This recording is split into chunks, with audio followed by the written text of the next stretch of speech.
From Berlin, the first pictures of the Russians occupying the former Reich capital.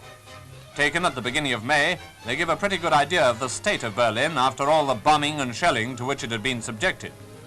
Fires were still burning, streets were still being cleared, while in other parts of the city, futile resistance groups were still attempting to hold out. But Berlin as a city was no more.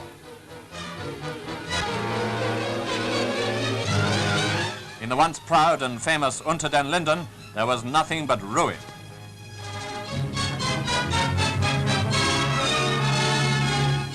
Berlin's Whitehall, too, was an empty shell of a street.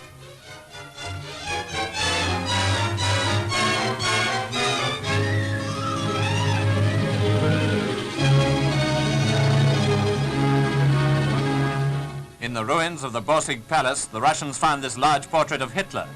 It was all that could be found of him, in fact. And the Reichstag, once set on fire by the Nazis themselves, had since been burnt and blasted by the bombs of the Allies.